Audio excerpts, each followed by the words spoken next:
Good afternoon, everyone, and welcome to PhotoBiz Live. This is Joanne from the PhotoBiz team, and today we're joined by Sarah Petty for a webinar about 3 invaluable marketing lessons for photographers. Whether you're too busy with the clients you already have and not making the money you want, or you'd like to add more clients to your newer business, Sarah will walk you through what she realized early on as a photography business owner about marketing her photography business.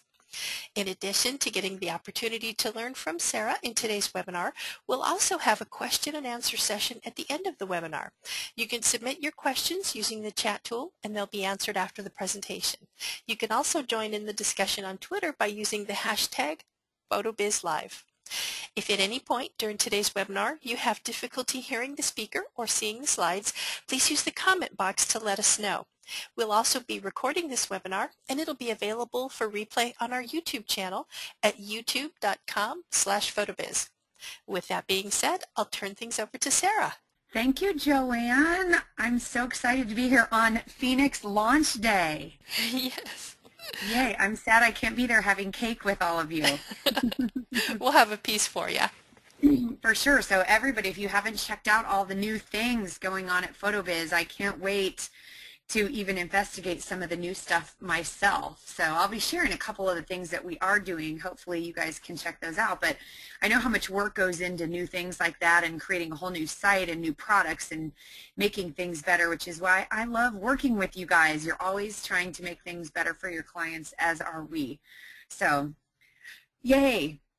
So everybody, I'm so excited that you're here with us, and I hope you have a pen and paper out because I want to give you some ideas and things to think about that you can take and put into action. I want you to be able to take what I'm giving you today and really put it into use in your business.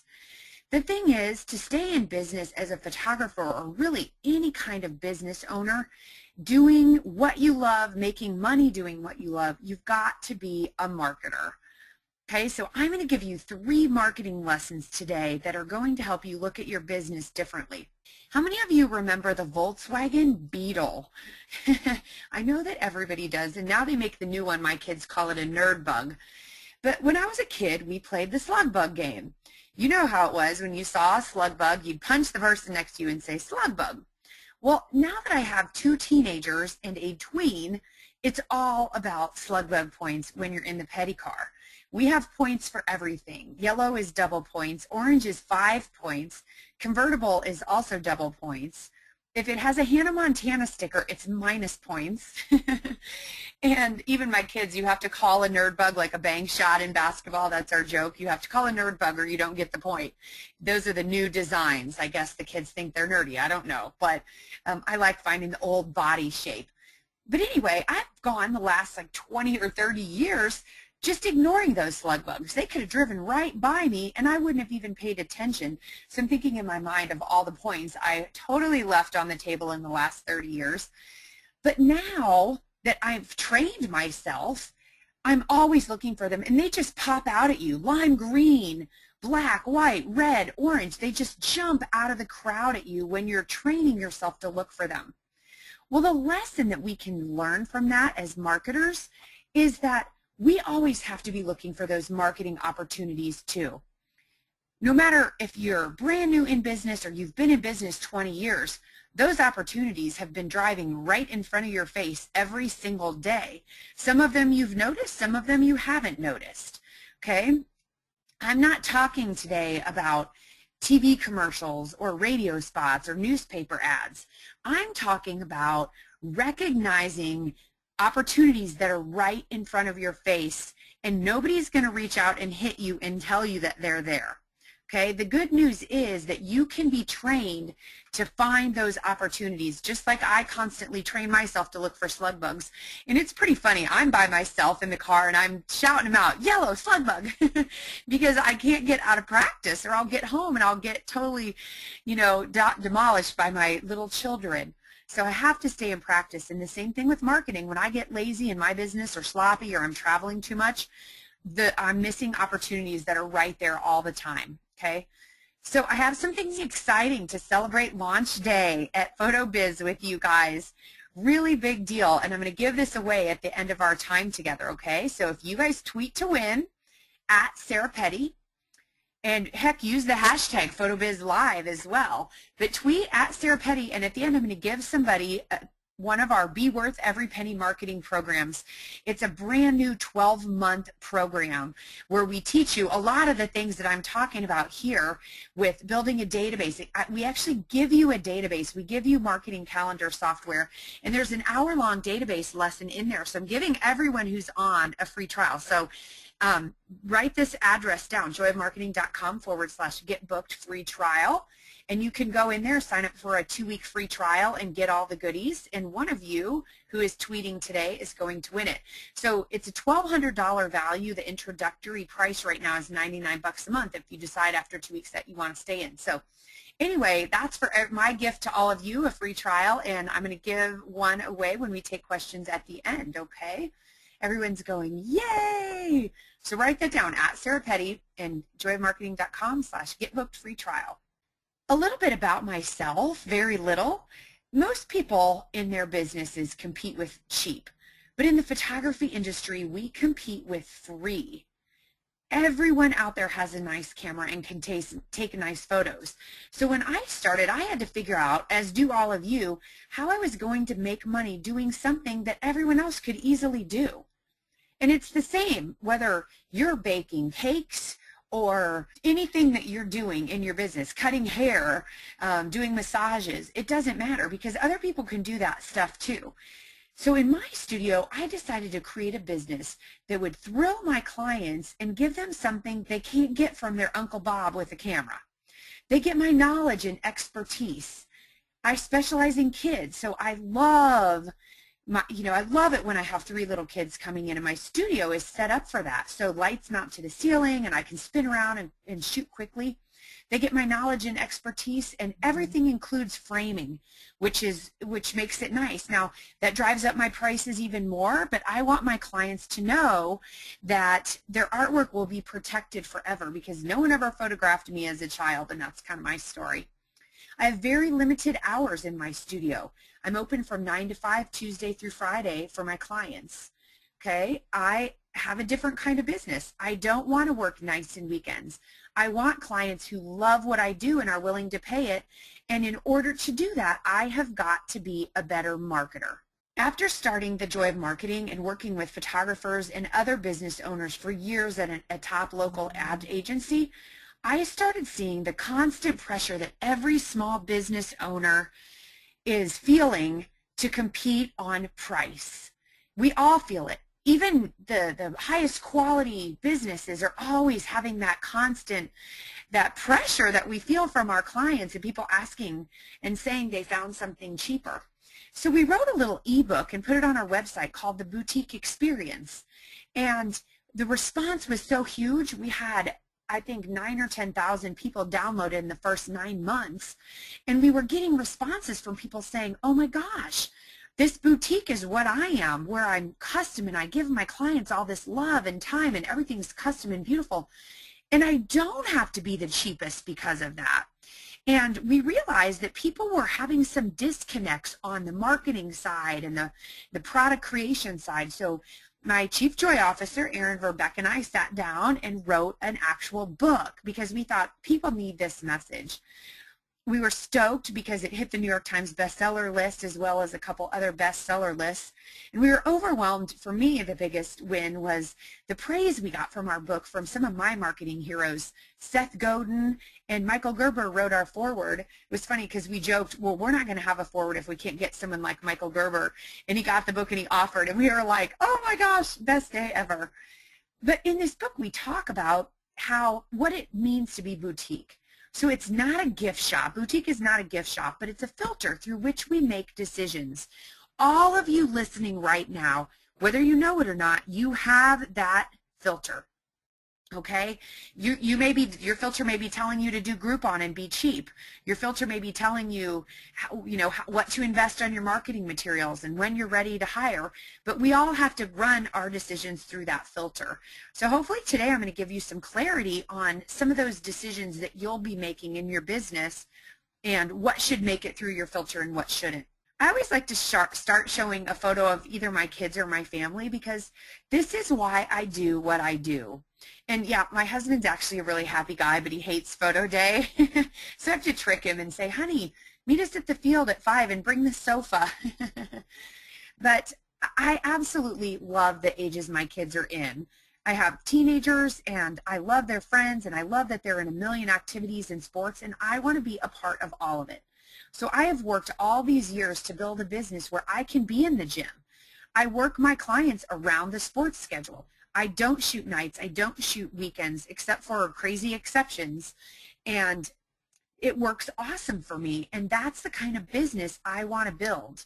Okay, so there's my family. I know in your mind you're picturing the people that you love and that you want to create a successful business for. So let's dig right in, okay? 3 invaluable marketing lessons.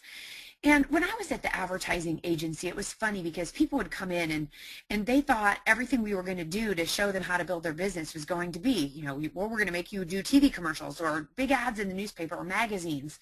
You know what? When you're a small business with a small budget, your marketing dollars have to go so much farther. Okay? Some of the things I'm going to share with you don't cost much money. Some cost a little bit of money. Okay? So again, back to your filter. Where are you going to spend your money? Okay, but first, let's talk about my lesson number 1, which is, I think, the biggest lesson I would teach anybody who's just starting out, and more advanced people, I would tweak and build even more. But you know what I'm talking about, your little black book. That is everyone you know. That's your little black book. Now, depending on your age, you might relate to the Fonz. Okay, I'm old enough to remember the Fonz, who always had his little black book. Or you younger guys probably watched more Sex in the City, where Samantha, both she and the Fonz were players, but she had her little black book. So, you know, they were looking for a fun night on the town, they'd go to their little black book and pick the right person to go with.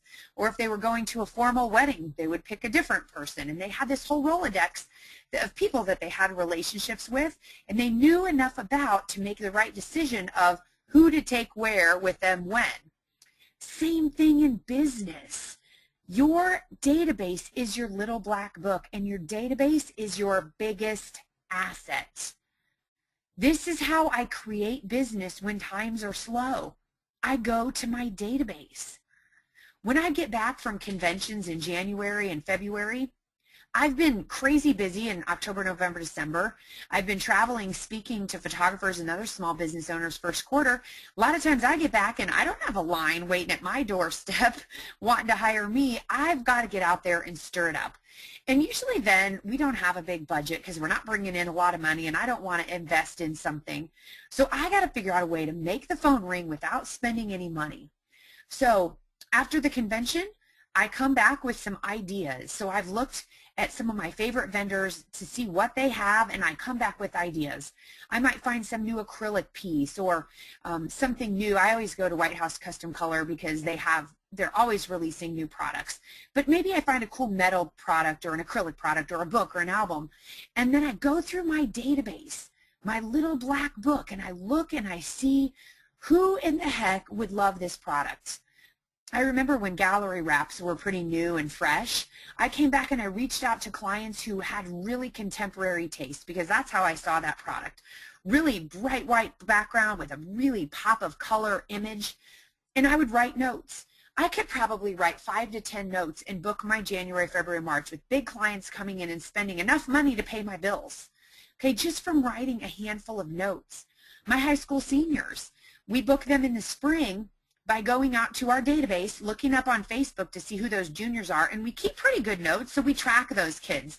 Like we put, they're in 5th grade in 2013, so I know when they're going to be a senior. And we've been doing that for years. So we go through our database and we look for all the notes of kids who are juniors. We send out a note saying, hey, we have 10 model slots open. We saved one for you. Give us a call. And we explain a little bit about it. We booked 10 seniors in our highest package. That's what they have to invest in to be a model. Early in the season, so April, May. They're done. They're taking their artwork out, bragging and gushing to their friends. Their friends come in, they show their stuff, and their friends come in. So we take care of our whole summer because we get those people in, all from going to our database. you've got to start by collecting contact information. Okay, you all have this, whether it's in your brain, whether it's in an old-fashioned Rolodex, scribbled out on note cards, or in a fancy Excel spreadsheet. And I know as photographers, many of you are like, Excel spreadsheet, no. But it doesn't matter, okay? You need it in a formula that you can access it. So the best way to start is by collecting names and addresses with everything you know about clients. First name, last name. You see here in the middle, this is my database program that we created, and you see where it says tags. So I tag them to different categories. I'm going to show you what some of my categories are. But this is how we market to them differently. Email address, website, addresses. Then I can click on another page where I can take notes. So I'm writing everything down from when I have the consultation to what happens in the session to buying opportunities. I keep all of that information in my database. So I'm putting them into categories, and I go through my database a couple times a year, definitely whenever I do a mailing, because I need to make sure that everybody's in the right category and I'm not wasting any marketing dollars. So I go through and I figure out what categories are the best to put them in. And I could talk for several hours on all of my categories, but I picked a few favorites to share with you. Okay, so everybody should have a prospect category. Those are people who have shown interest. Maybe you get an email and they say, hey, I'm interested in your photography. Can you give me more information? I would add everything I know about them. I'd try to have a conversation with them, and I would add them to the prospect category. Okay, every now and then I go through the prospect category and realize that some of those people have now become clients, so I change their tag. We also have a temporary category, and this is one that might be something you've never heard before, and it's something all of you can try. So what I do whenever I'm mailing to someone a first time, if it's not someone who's already raised their hand and said they're interested in what I'm doing, I put them in the temporary category. And you'll see when you listen to the rest of this webinar why. But I put their names in, and I might mail to them 1 or 2 times. And if they're the right client and I mail them the right piece, they will respond. So for example, I might pick a subdivision and realize that I have a ton of clients in that subdivision. Literally for free, you can go to the library. I know it's still something that exists in the world, and you can ask for what's called a city directory, which is a reverse lookup of the phone book. You know, phone book you look up by phone number, city directory you look up by address. So you can go find a whole subdivision, hire a teenager or your own kid to look up the names and type them into your database, tag them in the temporary group, and mail to them once or twice. If you're co-marketing with another business and it's not your database, but it's yours to mail to once, put them in the temporary category, and then if they respond, they become a client or a prospect. Okay, otherwise then you can delete them, because why waste money if they're not going to be a client? Here are 2 categories that I think everybody should have: business associates and co-marketing partners. Business associates are people that I do business with. So if you could add to this right now, so you guys who are like, oh, I don't have a database, yes you do. Go look in your checkbook and at your credit card statement. You bank somewhere, you go get dry cleaning somewhere, you have an orthodontist, you have a dentist, you have a hair salon, you might go get massages somewhere, you get your oil changed somewhere. Think of all the places you spend money and keep those people in there, because you never know when they might want to do holiday cards or they may become a client, okay? When you're in small business, you've got to build relationships and keep them with everybody. Co-marketing partners are people who do business, or people who you want to co-market with, or maybe even your clients. So if you have a list of, for me, co-marketing partners, I make a list of businesses that are the top in their niche. So I want to be partnered with the top flower shop, with the top car dealer, with the top bakery, with the top hair salon. I don't want to be partnered with the cheap low-end one simply because they have a lot of clients.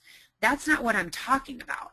Okay, so throughout the year, you can do different activities to reach out to these co-marketing partners, and when you have a slow day, you can reach out and see what you can do for them.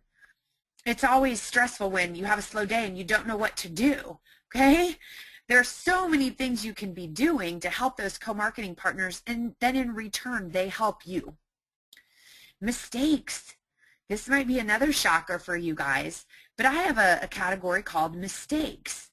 Here's the thing, guys. None of us are perfect, as hard as we work, every single one of us has royally screwed up someone's order. And really is it Newton's law or someone out there's law that if you're going to screw up someone's order once, usually like every phase of the order gets screwed up. So your lab, if they're going to mess up, the only time all year they've messed up and it's that order, and then you lose an order, or that's the only time, or you delete a card or whatever it is, it's inevitable. So it's just like any other relationship. For those of you who are married or in a serious relationship, when you started dating that person, there came a breaking point when one of you made a big mistake and the other person had to decide if they were going to continue that relationship or not. And it was typically how they handled that mistake that determined, okay, they're a keeper. If they can get through this, I can get through anything with them. So really you can come out stronger. But I personally want to make sure that I'm taking extra good care of people who mistakes happen to. Okay, we also have a VIP category where we take care of our best clients. When we're taking care of our best clients, it's also nice to take care of people that we've made mistakes on, so they know that we care about them and they know that we're perfect. So if you just keep track of those mistake people and you're having a slow day, go reach out to them. Go reach out on social media, comment on something, write them a note. Make sure you're giving them extra love. And you know what? If you lose them as a client, you lose them as a client, but they can't say you didn't try, and they can't say you didn't do everything in your power to keep that relationship going. Okay, so you want to bite the negativity, kind of stop that as well, but mostly because you want to keep that relationship. And then with your database, this is where I talked about that notes portion. This is where you want to create sales opportunities. Okay? Inside your database is where all the rich information is. So yes, I keep track of names, ages, addresses, but also things we have in common. People like to do business with people who are like them. So if we went to the same high school, that's important to bring up. Or we moved from the same city, those details are actually really important. Other interesting facts, like whenever I have a twin parent, I make sure that I write that down because we always have that one affinity in common, that we both have twins. And then, of course, sales opportunities. I had a mom the other day with a 2-year-old, and she was pregnant, and she bought a big painted canvas of the 2-year-old. And she said, I want to do the same canvas at 2 of my new baby that I have in the spring, and I'm going to have a 3rd baby, and I'd like to do the same. Well, right there, I have 2 buying opportunities that it's on me to remember. When she has 2 kids, her life is going to be busy and crazy. She may not remember, and she'll run into me 5 years down the road and go, oh, darn it, I never did that when my 2nd baby was 2. That is our fault. Okay? Marketing opportunities are also sales opportunities, so get them in your database. Okay, so number 1, we got that. Build your little black book. Get that database. Get it input and get it going, okay? It's the biggest asset that you have. Number 2, sample your lobster. Suppose we were all together and we went to a food festival downtown where all the restaurant owners were sampling their food. And from across the room, we spot our favorite lobster restaurant having a display. So we rush over and we look down at the table only to find them handing out grocery store bread with little pats of margarine from the grocery store. We would be shocked, right? We would think to ourselves, what? Why are you sampling bread and butter when that's not even something you sell? And you're not even sampling what you sell and what we love. And in their mind, they're thinking, well, look, my budget can go so much farther if I can give more people samples. Well, the problem is you're going to attract the wrong people if they're thinking, well, I'm going to go there and get this cheap bread because it's cheap. I would rather the lobster restaurant charge $3 for a sample when everyone else's sample is free, give the $3 to charity, and get people who really want lobster. Okay, sometimes a small amount is just enough to scare off the people who want something free. They're not our target market anyway. Okay, so you get that analogy with a lobster restaurant, right?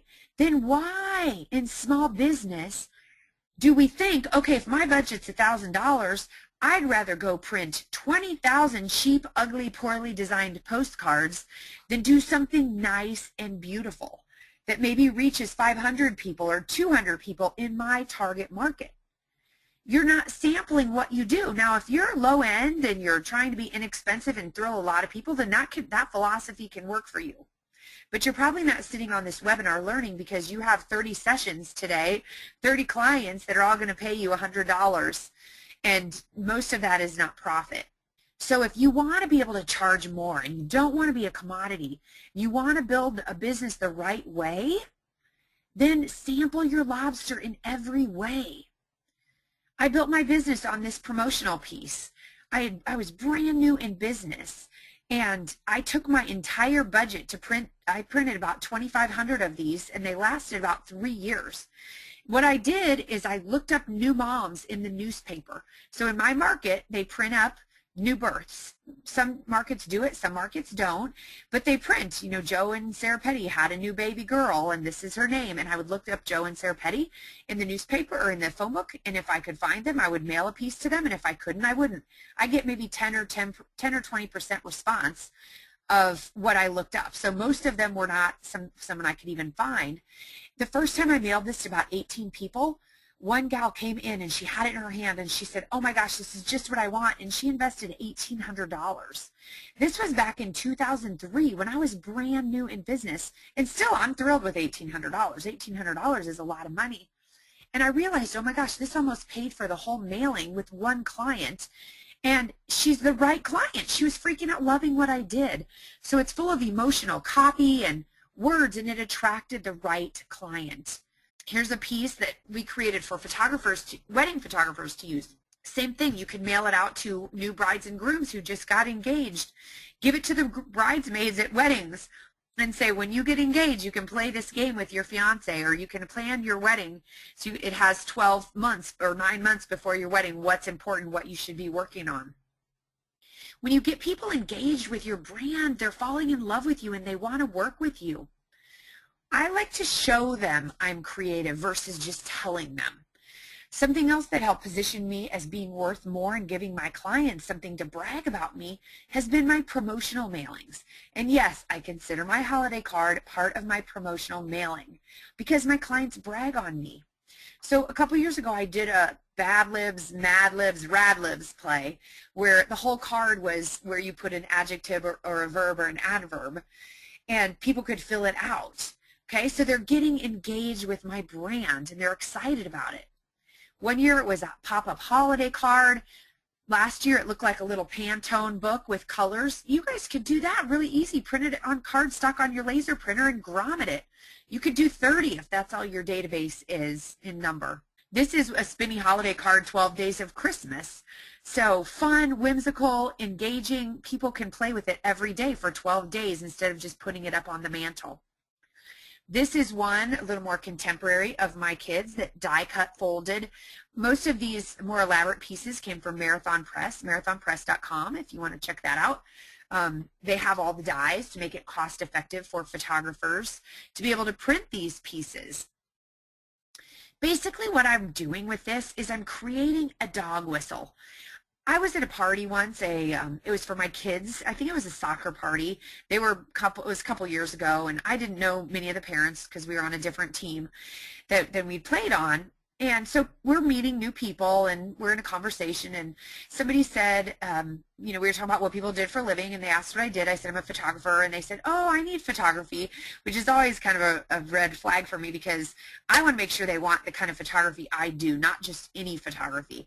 And so I say, well, I wish I had a business card to give you. And then I go, oh, but you know what? Here, I have something that we just printed. And I pull this out. And inevitably, there's someone in that group who holds it up and freaks out and is like, oh my gosh, oh my gosh, oh my gosh, this is so cool, this is so cool. Sometimes people take it and they go, and they change the subject. They're not my ideal client, okay? It's the people who love what I do who are going to be the kind of clients that I want, okay? So keep that dog whistle with you. We've done the cootie catcher. Remember the cootie catcher where you pick a color, pick a number? This is something all of you could do very easily. Literally, you need an 8x8 sheet of paper and a third grader. Okay, very easy to do. You don't need a huge marketing budget, and you can get people promoting your business by playing a game with it. I worked for years at that top local ad agency, and we found that spending more of our budget on fewer creative things was what attracted the right clients to all of our clients. And we didn't have turnover. They still have clients that I helped them land in the early 90s because these things work over and over again. Something else about making that great impression and attracting the right people is having an awesome website. Of course, I love PhotoBiz, which is why I'm here, but I want to share with you what I love about PhotoBiz and how that can help you sample your lobster. When I first started in photography, it was the tail end of the film days, and I would travel around with my husband, and when we were in different cities, and I'd look up photography studios, and I'd either ask to come see them or I'd peek in the window. And what I noticed was that people had displays from the 70s. It was like this old school thing where they invested money in a posed family portrait and then they never moved it. And they'd proudly tell me, oh, those are my kids, and they're now grown and I have grandkids. And I remember thinking, that doesn't impress me.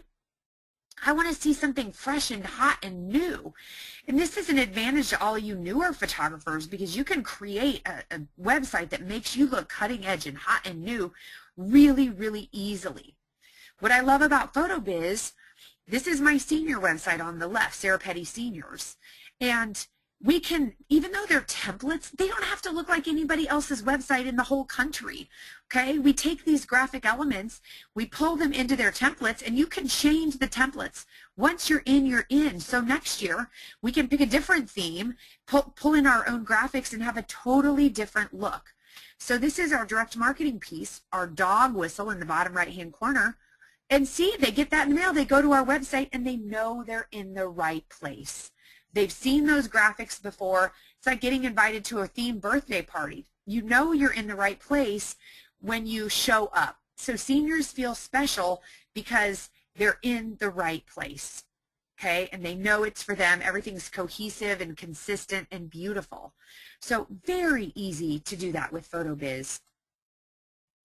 And you know, sometimes you need more than one website. I have one for Sarah Petty Photography and Sarah Petty Seniors.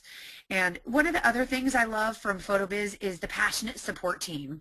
And I know sometimes people go, what? What's a passionate support team? You know, if you name your customer service passionate support team, that they're not just putting an email on their website that says, we don't have a phone number, and if you have a problem, email us and we'll get back to you someday. Okay, that's what was happening in our industry before PhotoBiz, and that is not acceptable. We're not techie gurus. We don't want to know how to write HTML code to get a website. So I love it as these companies are figuring that out, and their passionate support team, when you sign up with them, they start calling you. What can we do to help you? What can we do to help you? Can we help you with SEO? Do you need to take online payments? That's something new that I know they're doing and they're going to be asking you about, where I don't sell online, but occasionally I'll have some grandparents out of town.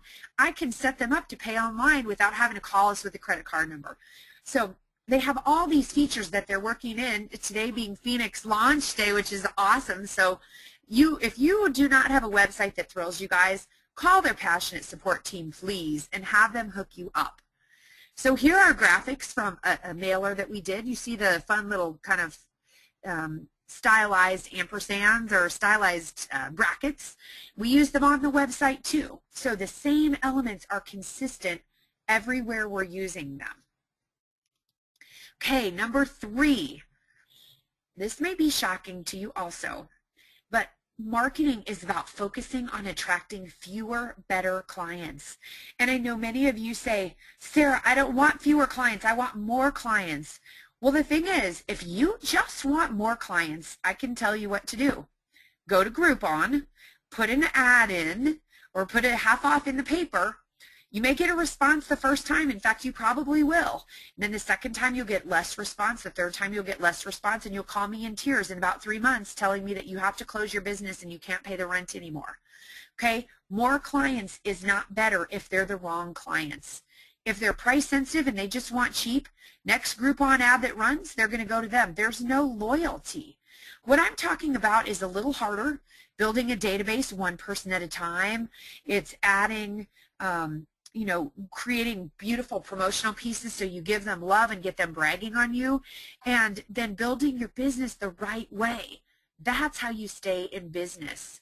Okay, let me show you some of those ways to attract fewer, better clients. First, got to play nice with others, and I know many of you do this, but I hear from many of you when it comes to co-marketing, you get stuck.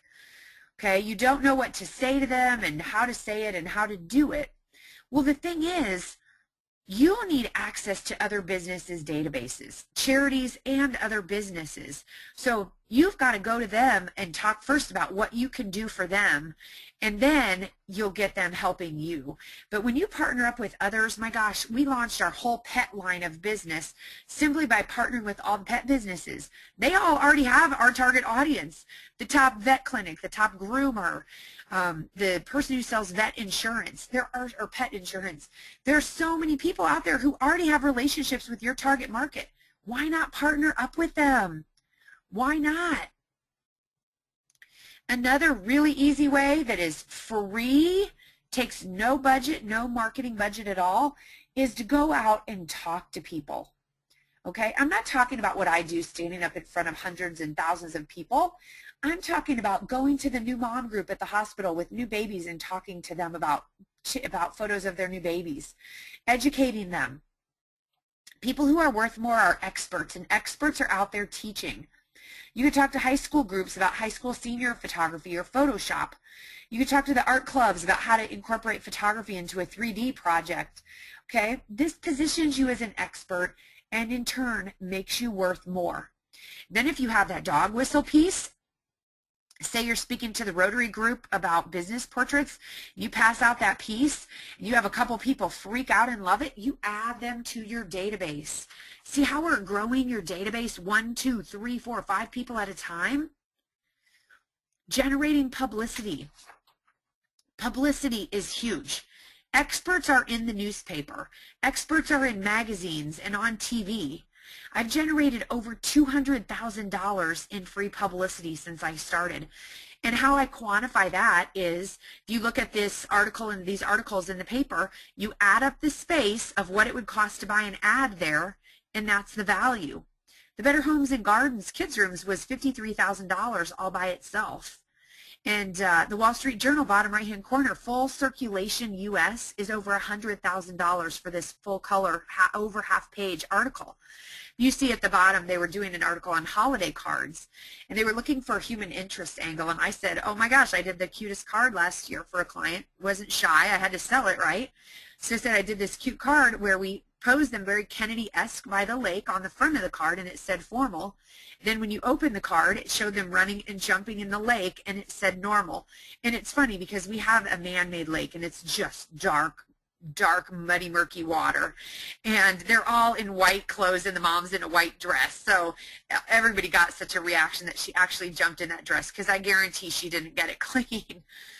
But we can quantify. This article, Nothing to Do, at the bottom that says smile, it's on high school senior photography. Twice when I've moved my studio, I've been featured for economic development. The two on the right were charitable activities. The top one was a home tour I did for charity. We raised $2,500. And the bottom one was a fundraising activity we did for the Animal Protective League, APL. So that's exciting because we're generating money for the APL, we're getting publicity, and we're attracting clients who love what we do. It's building goodwill, and it's just creating a brand that we absolutely love.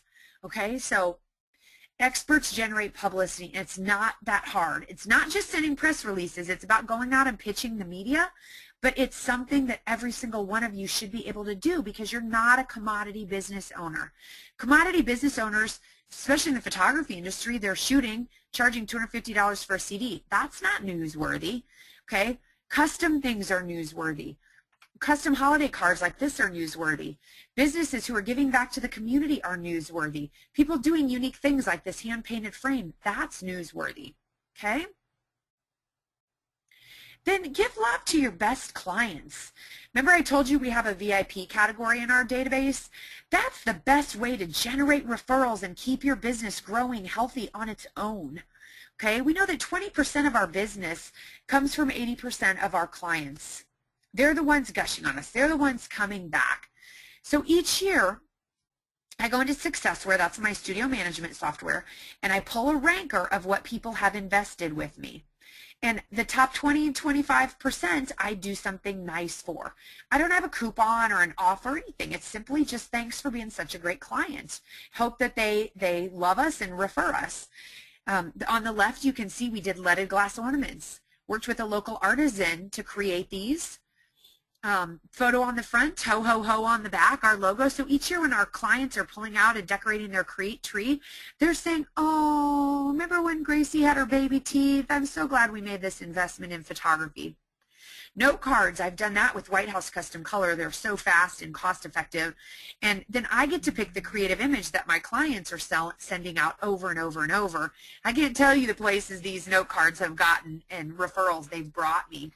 And then on the right, sticky albums. If you haven't checked them out, they're a cool little tool. Stickyalbums.com, I think, is their site. Do a cool little, it looks like an app. It's a little album you can put on your phone you can give to your best clients. That's pretty cool because they can gush on you and brag on you, but they can't print from that. Okay, so it's just a cool, cool way to give them love. Okay, so now we are ready for questions, and I know that a lot of you have questions, but let me just say first that we're going to pick, after questions here, right at the top of the hour, we're going to pick a winner for this Be Worth Every Penny marketing program. Okay, this program I'm giving to all of you as a gift because today is Phoenix launch day. So go to Get Booked Free Trial on our website and download. You can have 2 weeks, and in there is a whole hour database lesson that shows you my 10 plus categories in my database and how I market differently to my clients. Okay, we give you a database in there that you can use if you don't have a database. We give you marketing calendar software with daily activities telling you what to do, how to do it. So all these things I'm telling you about, generating publicity, speaking, giving love to your clients, co-marketing, charitable marketing, I teach you step by step with scripts and everything how the heck to do that. So that's my gift to you. It's at an intro price if you want to stay in, only 99 bucks a month, which is unheard of to build your business forever. And then if you want to stay in, it's an intro price, 99 bucks a month. And I'm going to give that away. So almost a $1,200 value, I'm going to give that away. So let me give you that website, and then I'm ready for questions. It's joyofmarketing.com/get-booked-free-trial. Okay, so ask me questions about that, or ask me questions about anything here marketing related, because I want you guys to rock next year. Great. Thank you for that great presentation, Sarah. That was fantastic. Okay, we can take questions now from everybody. So if you have a question, you can submit it using the question box here in the webinar software. And also, I just wanted to pass along to you, Suzanne said that was excellent, Sarah, and thank you very much. Yay, thanks, Suzanne. Okay, so Charlotte has a question, and she asks, can you recommend a good database? Well, we are giving you our database to try, because here's the reason we went out and created one. We're all Mac based, and one of my softwares that I use for something else has it, but I had to run it from a key, like a little dongle in my studio. So as I was calling my studio, asking them, can you look up this address? Can you look up this person? So the database that we created is web-based, so you can get it from any computer, you can get it from your phone, which is really, really cool. So that's the one I'd recommend since you're asking. You guys can all check it out for free. And you can even input your database and export it as an Excel spreadsheet in the next 2 weeks during the free trial, and then you have that all put together. But you know, there's some that you can get cheap at the office store. I just couldn't find one that worked well on a Mac. So that was what we did. We went and created it. Great, thank you. Okay, let's see. Shara has a question, and she says, what's the best way to approach those businesses we should be partnering with? And she adds, I'm in wedding photography. Okay, great. You guys in wedding photography, database marketing is your best friend.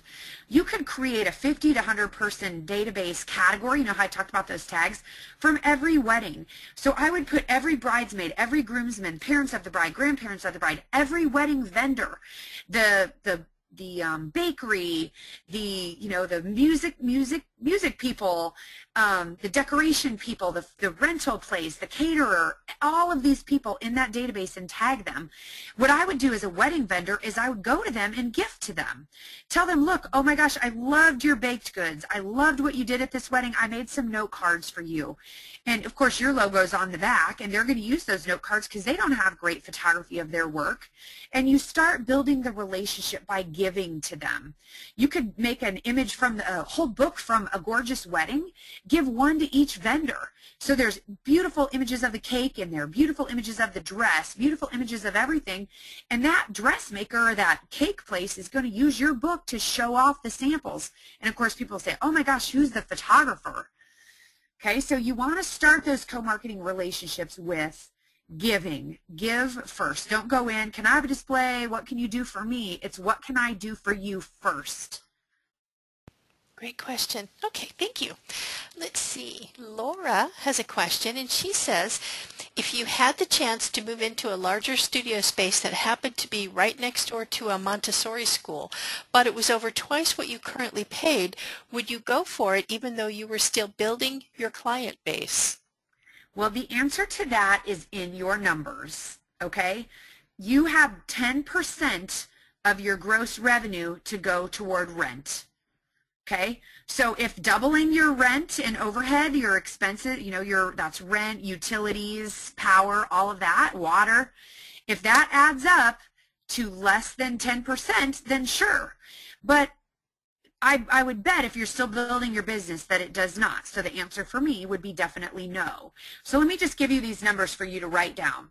Say your business is grossing $100,000. That means next year or this past year, you've sold $100,000 in photography. 10% of that is $10,000. So over 12 months, that's about $800 for rent and utilities, which puts you at about $600 for rent and a couple $100 for utilities. Okay, so your answers are there. That is not going to get you, a little Montessori school is not going to double your business to make it worthwhile. So if your numbers aren't already there or close, then moving next to a Montessori school will not be a solution. Absolutely not. Great, thank you. Please follow up if you have a secondary question for the person who asked that, because hopefully that was clear. It's all those answers are in your numbers. Great. Okay, Jeffrey has a question, and he says, I'm a wedding photographer beginning the marketing process.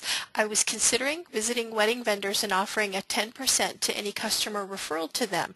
Do you feel that would devalue my photography business? Well, here's the thing. It could devalue it, but you're asking them to sell you. Why would they sell you? Okay? Back to what I was saying as far as gifting. You build a relationship, you start gifting, they're going to want to refer you because you're going to give them images and you're going to make them look good. You're going to give them things for their website that's going to help them book a lot more clients than 10%. So you have no risk in there. So what's to keep a guy tomorrow from going and saying, well, I'll give you 20%, okay? Relationships are just that. They're relationships. So go build a relationship. Help him do something in his business so he only wants to refer you. Great, thank you. Let's see. Okay, Nicey has a question, kind of a two-part question. She says, how would you follow up with a business who turned you down this year for a co-marketing partnership? And then she also says, and also, what do you do when you reach out to a new prospect and they tell you they already have a family photographer? Okay, I'm jotting these down to make sure I get them right. Okay, well, in this program, I mean, not to come back to this program, but we teach you, like we give you scripts, tell you step by step what to say. But here, let me just throw one out at you so that you have an example. You said you were turned down by a co-marketing partner. So I'm assuming you went in asking for something, okay? So you went about it, in my opinion, in the wrong regard, okay? You went in looking for something for you. For me, I would never be turned down because I don't ask for anything until I give something. Okay, so I would follow up, whatever kind of business it is, follow up with a, hey, thanks for considering my offer. I was by your business. I took some photos of XYZ. I want to give you these, and I'll email them to you as well to put on your website. I just really, I'd love to work with you down the road if things ever change. And then I would just put them in the database and I would keep in touch. Fortunately, if you already asked them for something and got turned down, it's going to be a little harder to rebuild that bridge and that relationship. Okay, so you got to start by doing for them and helping them, because there's a million photographers out there who want to hang a display in their store and who want. Okay, it's about helping them first. And if someone already has a family photographer, guys, they're not in your target market. Okay, but here's what I found over the years is that most people that come to me, I'm not taking them from another photographer. They've never had a photographer before. So you might start looking at targeting moms with newborns, because those are times when they haven't picked a family photographer yet. They don't have a relationship with one.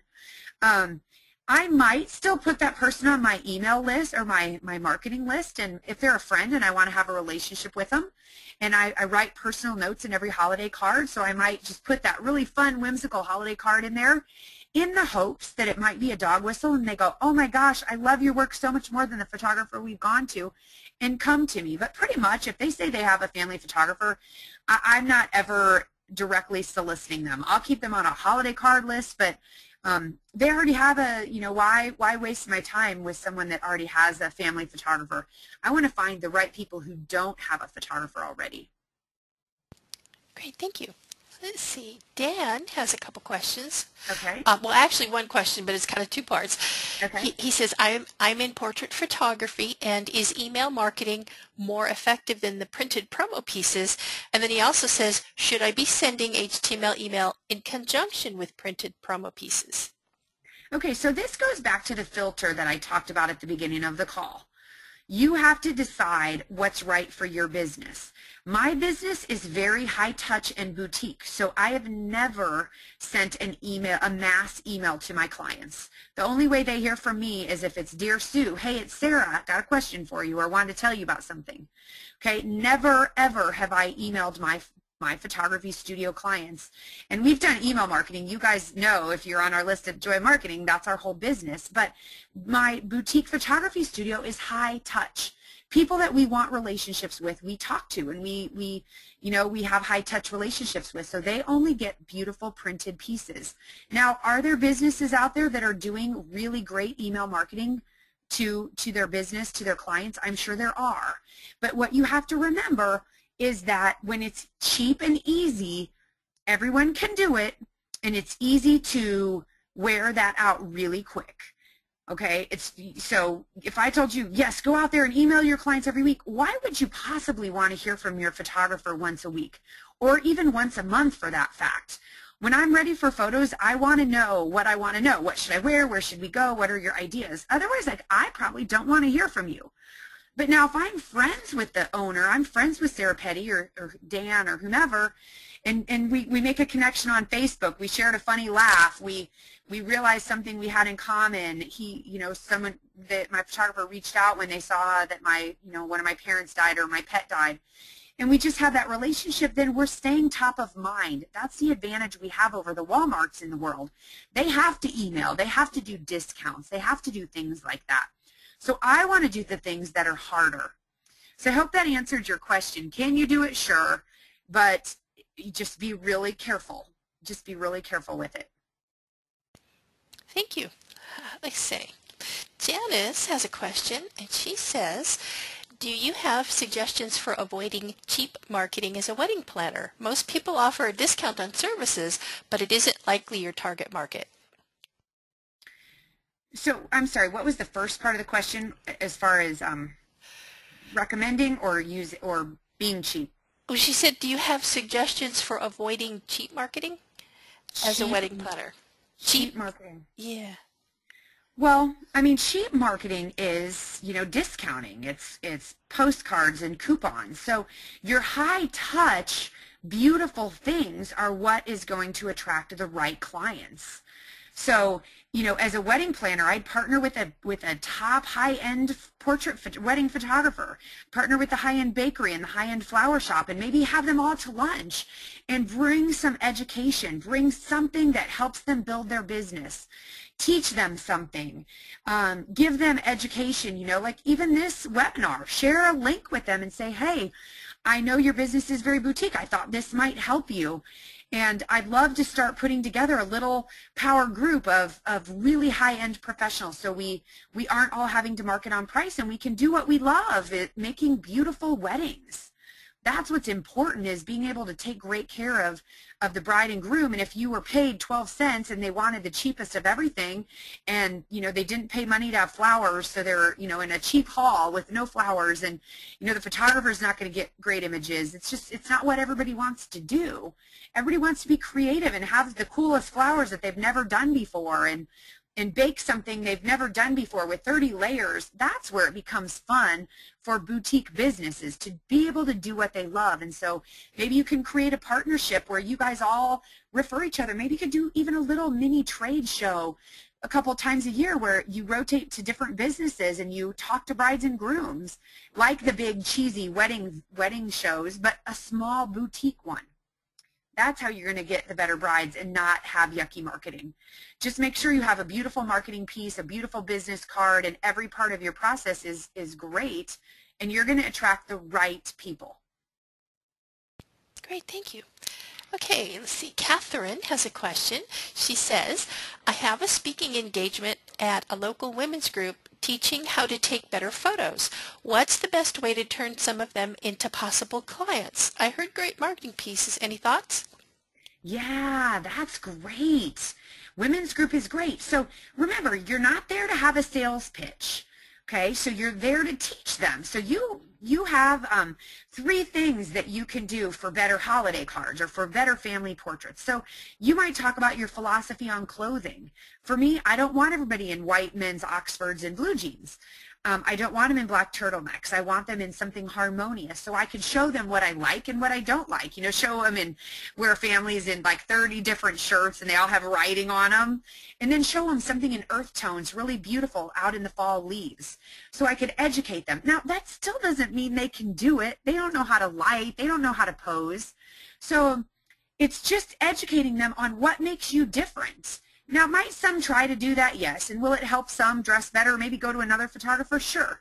But you will attract people who love you. And if you have a beautiful promotional piece to hand out to people who are interested, all the better. And you could even do a register to win where you give them a little fill-out sheet and ask them, would you like to be contacted about family portraits in the future? Or whatever you're talking about, baby portraits, whatever, put them in your database. So you want to convert those people, even if there's just 5 of them, into prospects on your database, and hopefully one day clients. Great, thank you. Okay, let's see. Todd has a question of what would you gift a jewelry store in return for engagement referrals? Well, you could go to the engagement store and say, introduce yourself, and talk to them about what they do different. Maybe you already know those things. And I would say, look, I love what you do. I love what your brand stands for and your quality. I would love to give a session to 10 brides and grooms that you've sold rings to in the last 6 months. I'll give you an image from each of the piece of the ring to put on your website. If you could just put my, my copyright of my name, I would appreciate it. And then you can have beautiful imagery for your website. And then I would when those people call, I would say, hey, I'm going to do a session too. Like if you want images for your wall or whatever, and I put them through my process, and I'd get a family session or a newly married session out of that as well. And then I would just, talk to him about what photographers he works with. I'd show him what makes you different, ask him if he needs note cards or if he needs a book. And he's going to naturally refer you. When he refers you, I would send him a book. I would send him more note cards. I probably personally wouldn't get into the I'll give you 10%. Because I don't know, it doesn't feel as good to me as just really taking great care of this person and giving him marketing resources. Great, thank you. Okay, let's see. Francie has a question. How do you say no to a client that is not in your target market? Let's say one that you've done work for in the past, but you didn't feel that they really appreciated your work. Okay, Francie, first of all, I love your name, and I wish I would have named my daughter Frances and called her Francie, so we have a connection right there. But I didn't think about it till she was 2. I didn't hear a little girl called that. Here's the thing. If you're making money on that client, I would just keep shooting them, because I've had that exact situation happen. A doctor's wife that I can think of was referred by another client, and I swear she'd be happy going to Sam's. Like, she just wanted posed. Her kids, she didn't bring them in anything special. They were in, outfits that had like Mickey Mouse on them or whatever. And she eventually quit coming. Like, she came for years and spent all this money, and I almost felt like saying, you can get this same thing that you're looking for less. But when I started raising my prices is when those people just eliminated themselves. So when they'd call and I'd say, look, I just want to let you know, I've restructured. I've got some really new cool products, but I realized on some of my products that I just wasn't making money and I wasn't going to get to stay in business. I know it stinks, but let me send you prices, and if things are looking good or you see some things you like, just call me and we'll get you booked. And that's kind of a graceful way to let them out of it if they're price sensitive, because those were the wrong clients I got. The ones who came to me right when I first started and I didn't know how to charge and I was too cheap. So I created a system to attract the right clients and let those kind of, I hate to call them bottom feeders, but the ones who were just looking for cheap, let them kind of eliminate themselves. And we kept our relationship and we're friends, but it's cool. They can go to someone else. Great, thank you. Okay, Pedro has a question, and he says, I'm a portrait photographer. How would you go about marketing in a very small market where portraits are not really a big thing? Well, that's where the database comes in. That's where all the things I told you about come in. You've got to go out there and create the demand. When I first started in 1998, I was doing this part-time for fun. Nobody was doing big kids' rooms portraits. Nobody was putting a baby face giant on the wall. So I started educating people. I started speaking to mom groups. I did that home tour to bring people into my home to show them. You've got to get out there and show them kick butt stuff. And the people who are interested, put them on your database and start marketing to them, start getting them in, start talking to them. Okay, I'm not in that big of a market, but if you're doing something cool and different, you've got to get out there and show people. So partner with the interior designer and do something where you can shoot images on their furniture. If you have a furniture store and you take that furniture out in a field for one day only, and they have to have a minimum investment, and you're doing cool family portraits, that will spread quickly. So you can go out there and create a demand. Everybody wants and needs photos. It's about showing what makes you different and getting the right people to respond. Awesome, thank you. Let's see. Oh, Charlotte has a question. She says, I'm interested in the Worth Every Penny program, Okay, but great. as I'm in the UK, I am a UK-based portrait photographer, and I wonder if the program would be relevant to me in the UK market. Yes, very. We have a lot of international photographers who study from us. We have Australia, we have Ireland, we have England, we have a lot of you guys, a lot of you Canadians, probably some of you on this call as we speak. Australians, I know they always have to get up in the middle of the night to come to our afternoon things, but yes, the concepts are the same, and I don't talk a lot about price. I talk about them in concepts, like when we talk about value-added incentives.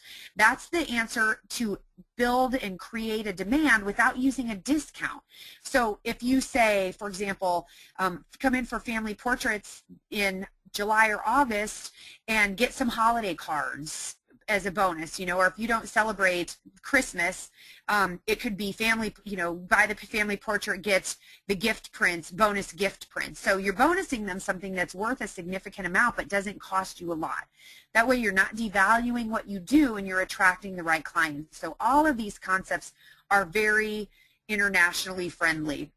So go check out the free trial at the address listed, and you can listen to the database lesson and check out all the goodies, the database, the marketing calendar.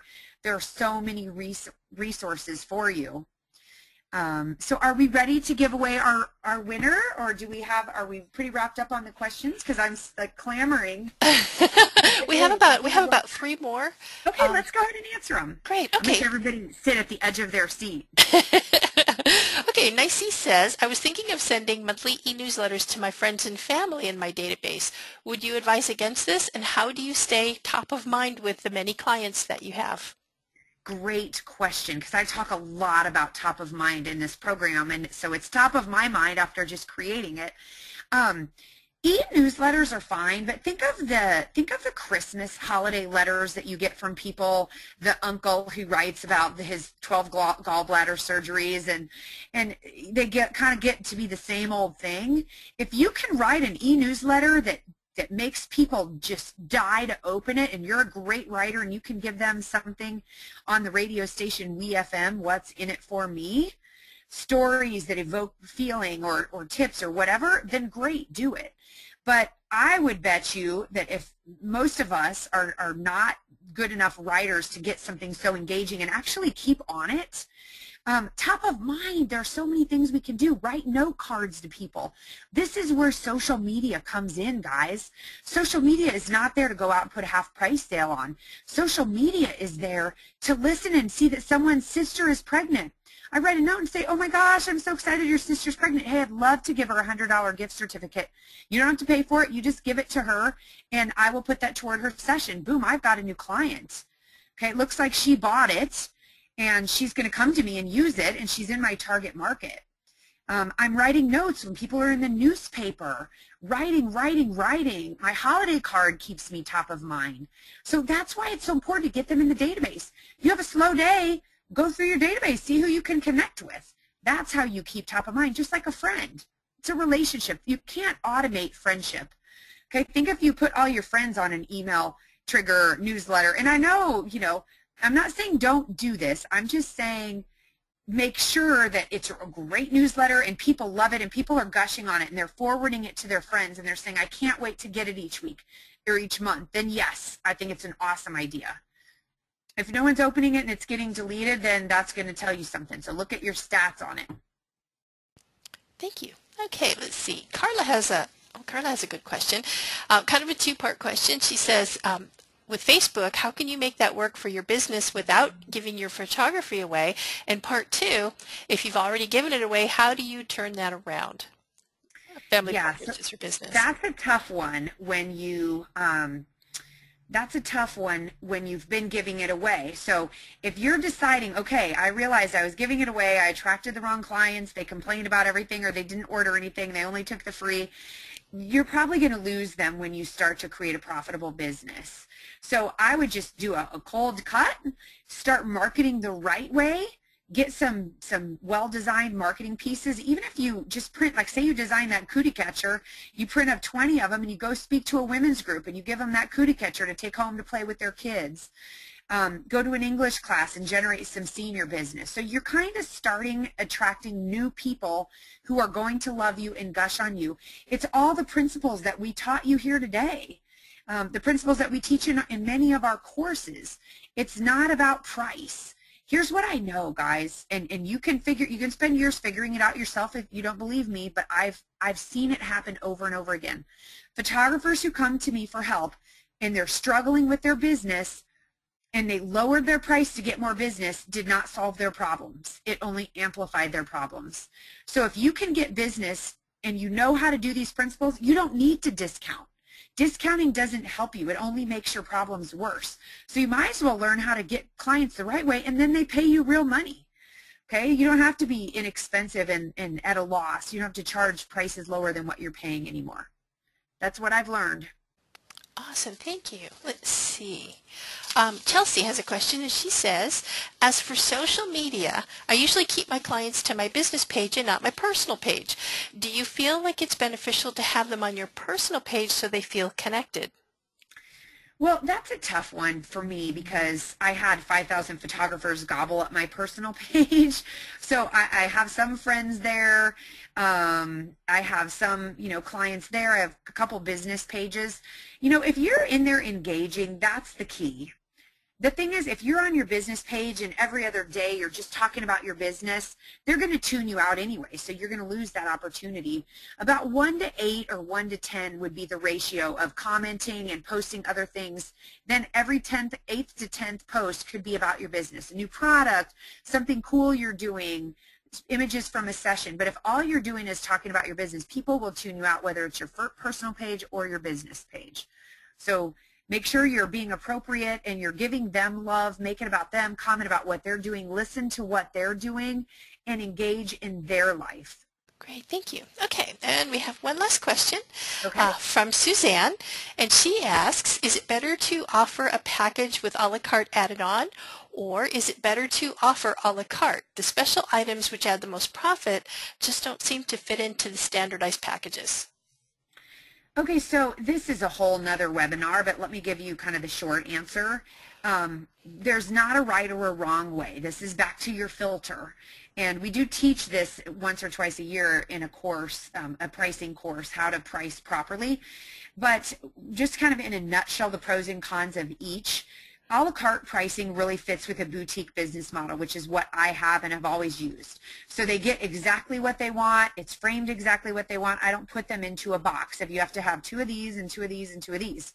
Because I have some clients buying huge wall portraits, some buying a series of small wall portraits, some buying books. So I don't want to force them into a box. Now, packages can be profitable and easier to sell if you don't like to sell. If you want higher volume and you don't like to sell, packages can be a better option for you. But just know that that's going to be your sales average. Okay, so we did packages for my high school senior photography when I first started with seniors, and I wasn't shooting them because my photographer didn't have any sales experience and was kind of scared to sell and hadn't sold before. So we pre-sold them, so I knew they were committed to a certain size package. Then that's exactly what they bought. We didn't really upsell them more, which is fine. It's easy to business plan that way because you know what your average sale is going to be. But the key is you can be profitable with either way that you go. You just have to make sure that your cost of sales is correct and you're selling it properly. But there isn't a right or a wrong. I like a la carte because everything I do is very custom and very simple. So if you ever take a selling or pricing course from me, we'll teach you those kind of things. Hopefully that gives you kind of a high-level look at it. So are we ready to pick the winner? I think so. That was our last question. All right, which is perfect because I just got a text with the winner. Yay! Are you excited? Okay, drum roll. Okay, this is for a 12-month coaching program. I want to make sure you know what you're getting because you're going to love this with a database and marketing calendar with telling you what to do every single day, what to do, when to do it, how to do it, and even includes things like scripts of how to approach co-marketing partners and A to Z. So the winner is Janice Lewis. Yay! Yay! Yes, my team will reach out to you on social media where they found you. Thanks for tweeting in. And I hope a lot of you guys jump in and try that out. I mean, this is intro pricing at $99 a month. I just feel like if you're serious about your business and whether you love marketing or hate it, you've got to do it. So for $99 a month, there are activities every day, every week. There's some accountability stuff. There's all kinds of bonuses. And we talk to you over the next 2 weeks, so don't worry, you won't forget if you think you want to get in and then cancel out. No big deal. And thank you guys at PhotoBiz, and congrats again on the launch of Phoenix today. That's awesome. Well, thank you very much, Sarah, and thank you so much for the fantastic presentation today. It was really great. Thanks, everyone, for the great questions, and a recording of today's webinar will be posted on our YouTube channel at youtube.com/photobiz. Also, be sure to check our blog and watch your email for updates about future webinars. I'll actually be hosting our next webinar next week where we'll take a look at what's new with our e-commerce with Phoenix, and that'll be on Tuesday, November the 19th at 2 p.m. And thank you again, Sarah. We had a great time today. Thank you. This concludes our episode of PhotoBiz Live. Have a great day, everyone.